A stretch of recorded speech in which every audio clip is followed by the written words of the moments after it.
When Emma received a message saying her husband, Daniel, had come home early from his business trip, her heart nearly stopped. She was sitting in her friend's cafe when the text appeared on her phone. Landed early. Can't wait to see you tonight. A wave of cold panic washed over her. He wasn't supposed to return for another 2 days. 2 days she had already promised to spend with someone else. Without finishing her coffee, she bolted from the cafe and rushed to her car. Her hands trembled as she gripped the steering wheel, speeding through blurred streets while her mind spun in terror. If Daniel came home and saw another man's car parked outside, everything would unravel. Months of carefully hidden secrets would explode in seconds. As she turned onto her street, her worst fear came true. Her lover's black sedan, windows tinted, still sat right in front of her house. Emma slammed on the brakes, the tires screeching as she nearly hit the curb. Her mind went blank. She didn't know whether to scream, cry, or disappear. Daniel's SUV wasn't there yet, but it could appear any second. Emma ran up the porch, fumbled with her keys. The front door was locked from the inside. That meant Alex was still there. She pounded on the door, her voice trembling. "Alex, you have to leave now." Moments later, Alex opened it, calm and far too confident for the chaos around them. "What's wrong?" he asked casually, as if he couldn't sense a disaster about to strike. Emma grabbed his arm, pulling him toward the door. "Daniel's back early.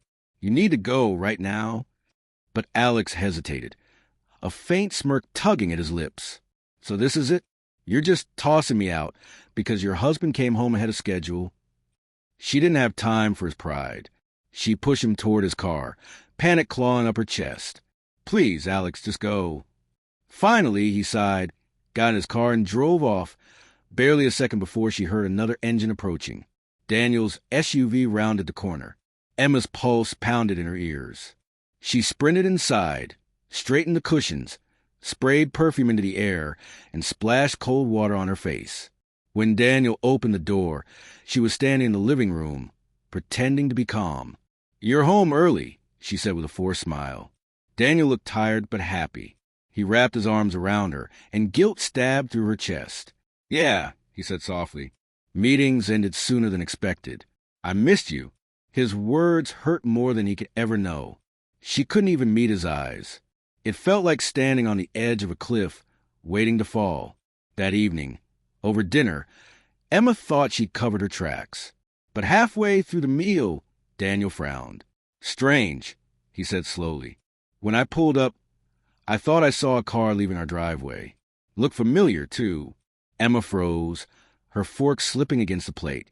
"Probably a neighbor," she replied quickly. Daniel nodded, though suspicion flickered in his eyes. The conversation moved on, but the tension didn't. After dinner, he went upstairs to unpack, while Emma stood by the window, trembling. The night outside was silent. The car was gone, but the danger wasn't. In the following days, Daniel grew distant. His questions became subtle but sharp. Where she'd been, who she'd seen, how she spent her afternoons. Emma tried to stay composed, but she could feel him piecing the truth together. Then one morning, he placed his phone on the table. On the screen was a photo, Alex's car parked right outside their house. "Care to explain?" he asked quietly. Emma's throat went dry. She opened her mouth, but no sound came out. Daniel's voice stayed calm, but it was ice cold. "I saw that car before I left for my trip. I just didn't say anything. I wanted to see how long you'd lie to me." Tears welled up as she reached for him, but he stepped back. "I trusted you, Emma," he said, his voice breaking slightly. "I worked hard to give us a good life, and you threw it away for what? Excitement." His voice cracked on the last word, and it shattered her completely.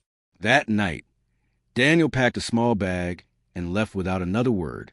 Emma sat on the couch, staring out at the empty driveway where both cars had once stood.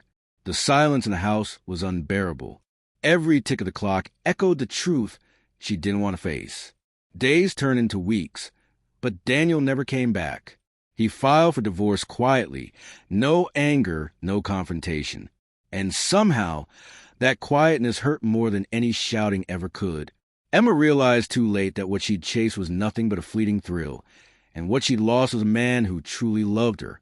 Now, Every time she drives past the airport or spots a black sedan, her heart twists with regret.